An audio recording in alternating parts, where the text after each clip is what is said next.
Welcome, dear students. I hope you're okay and you're enjoying your vacation. Okay, today we're going to talk about grammar. Our lesson for today is about grammar. Okay, I want you to look at the picture you have in front of you and tell me, what can you see in the picture? Okay, I will ask you some questions. Have you been on a Nile cruise before? Have you seen the Nile before? Have you seen this building, must be your building? And this is the Ministry of Foreign Affairs. Have you seen it before? So I would like you to answer these questions at home. And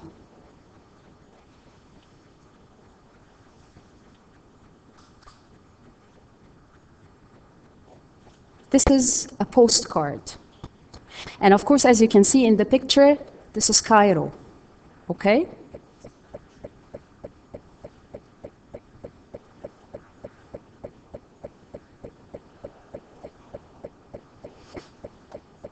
Let's read the postcard together. Dear Dad, we have been in Cairo since Sunday. We have seen the pyramids and all the sites, and I have taken lots of photos. And of course, we have been shopping in Khan al-Khalili. I haven't bought very much, but Susie has spent a fortune on presents. She has spent a lot of money on presents. She has gone to City Stores, a huge shopping mall.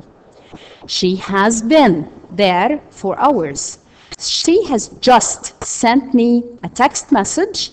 She has tried on 4 pairs of trainers and 6 jackets. Wow. So she's done a lot of shopping at City Stores. Love, Amanda. P.S. Have you fed my fish? So what can you notice here concerning the tense that is used in the postcard? What can you tell me about it?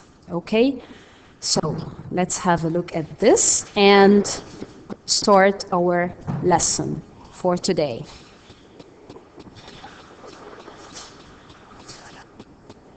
So, are we ready to learn? Today we'll speak about present perfect tense.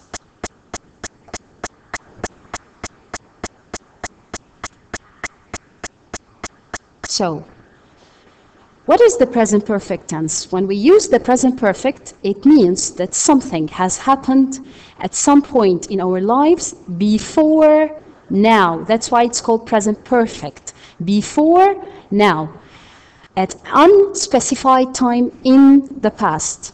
The exact time the action happened is not important. So I'm not talking about, I don't care about the time. I care about the action itself. So, the present perfect tense is a tense that has a connection between the past and the present. And this is called, as you can see in the picture, this is called the timeline. We have past, present, and future. And the blue spot you see here is in the middle between the past and the present. Okay, let's move to the next one. How and when do we use the present perfect tense? So let's see. The first usage, when we talk about experience, so what does this mean? We can use the present perfect to describe our experience, something that we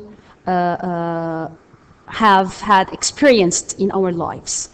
We are not interested in when we did something. So as I told you before, we don't care about the time. We care about the action itself. We only want to know if we did it, if we did the action. So let's see these examples to illustrate this. I have been to France. So what does this mean? The sentence means that you have had the experience of being in France. Maybe you have been there once or several times.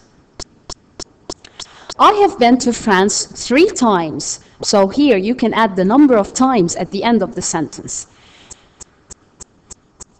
Okay, suppose that you have never had a certain experience. So we can also use the present perfect to say that we have never had this experience before. So I can simply say, I have never been to France. So this sentence means that you haven't had the experience of going to France. Okay? Other examples? I think I have seen that movie before. He has never traveled by train, so he experienced, he has never experienced traveling by train before. Joan has studied 2 foreign languages. So this is also an experience. Have you ever eaten sushi? Have you ever had the experience of eating sushi? So what you can observe in these examples, okay, and the previous ones, that we care here about the action itself. Have you ever met him? Okay. No, I haven't met him, or no, I have never met him. So this means that when we talk about experience, we often use never and ever with the present perfect tense, especially when we talk about experience. Okay?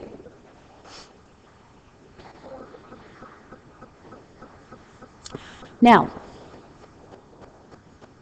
we often use the adverb ever to talk about experience up to the present. It comes with affirmative sentences and questions, like what? My last birthday was the worst day I have ever had. So up to the present, this was the worst day I have ever had. And we use never for the negative form. So, have you seen this movie before? No, I have never seen it. Have you met this man before? No, I have never met him.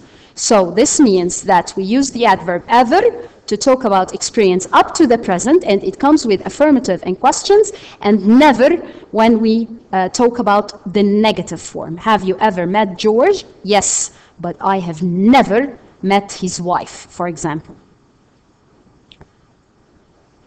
Okay, so this is when we talk about experiences. Topic 2, or the usage number 2, continuing situations. And what does this mean? When we talk about an action which started in the past and is continuous up to now. Like what? I have been a teacher for more than 10 years. So who can clarify this sentence for me? What does this sentence mean? I have been a teacher for more than 10 years. So this means that I started the career of teaching in the past, and I'm still up to now a teacher, working as a teacher. We haven't seen Janine since Friday. So it also started in the past, and we still, up to now, we haven't seen her. How long have you been at this school? So this means that you have entered the school a long time ago and you are still there. You are still at this school. Pip. We often use since and for to say how long. So when we talk about experiences, we use ever and never. But when we talk about how long the action has lasted, we use since and for. So let's see examples. I have worked here since June. Since June. My English has really improved since I moved to Australia. He has been ill for 2 days. How long have you known Tara? So, what can you notice here? Who can tell me the difference between for and since? through these examples. So I can tell you that concerning since, when we talk about a specific point of time, okay? Concerning for a period of time. So I can say, since June, since 1990, since I got married, since I moved to Australia. What about for? For 2 days, for weeks, for several times. Okay. So, you can notice from these examples that the situation started in the past and it continues up to now.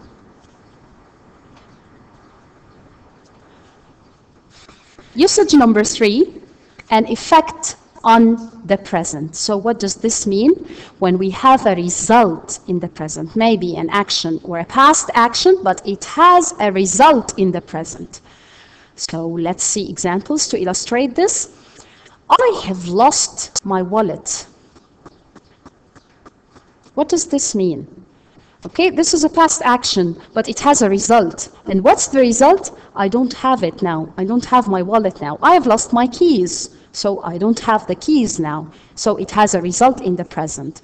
Jimmy has gone to South America, so he is not here now. Have you finished your homework yet? Or have you finished your homework? Which means, is your homework ready?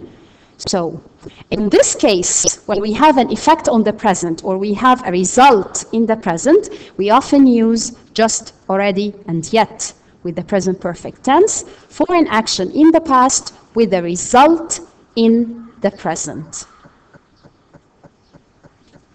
Okay. Concerning just is usually used with the present perfect tense and it means a short time ago. For example, I have just seen Susan coming out of the cinema. So a short time ago. Mike has just called. Can you ring him back, please? Have you just taken my pen? Where has it gone?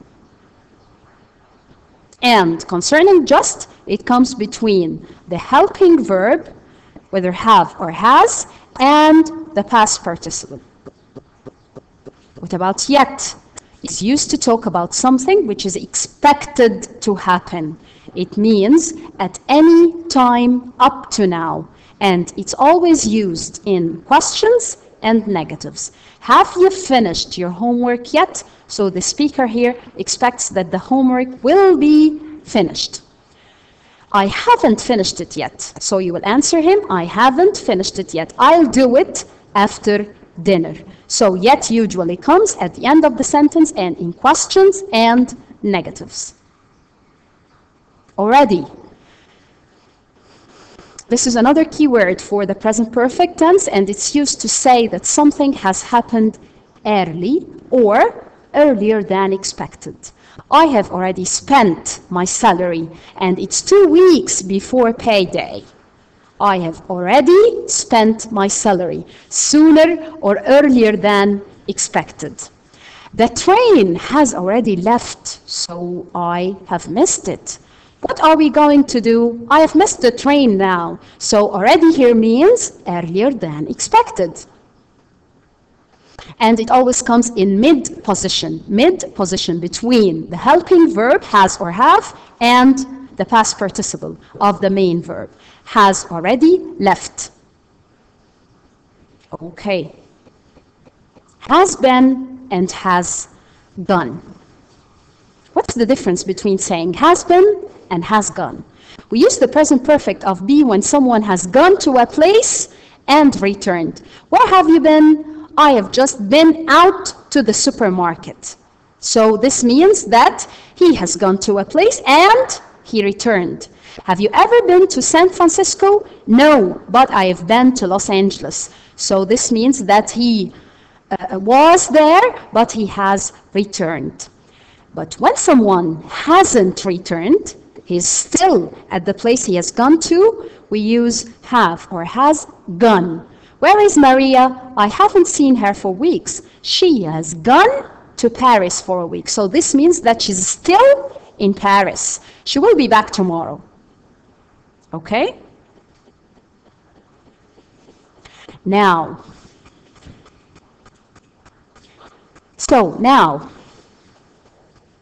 after this, and concerning the text we have read at the beginning of the lesson.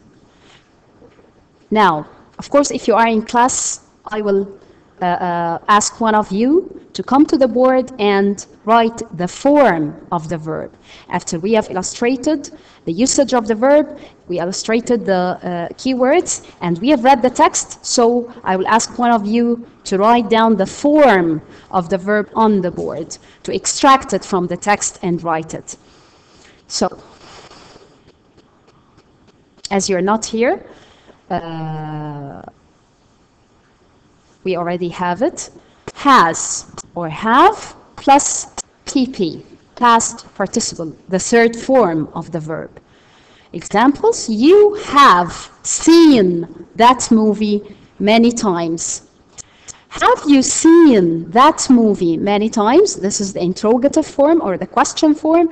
You haven't seen that movie many times. This is the negative form. And of course, as you all know, that concerning any tense in English, we have affirmative sentences, interrogative or question, and negative.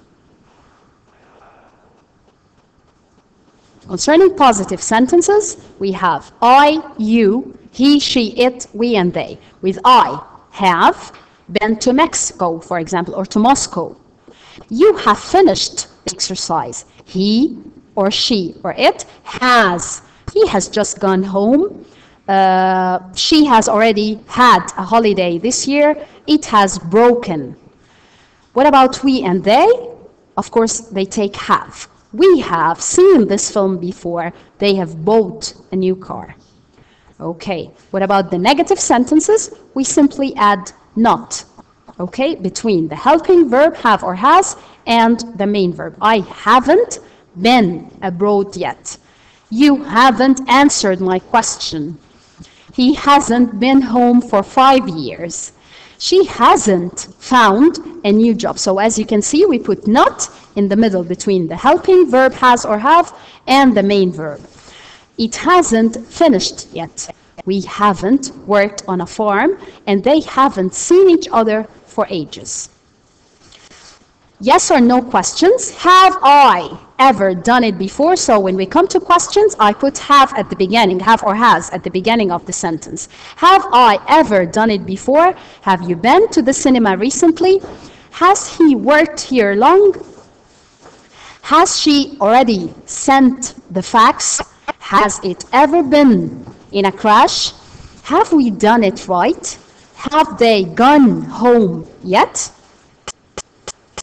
Okay. So, this is the end of our lesson for today. Thank you so much for listening. I hope that this presentation will help you understand the present perfect tense until you come back to school, inshallah, and we will repeat everything again. Thank you and goodbye. Perfect.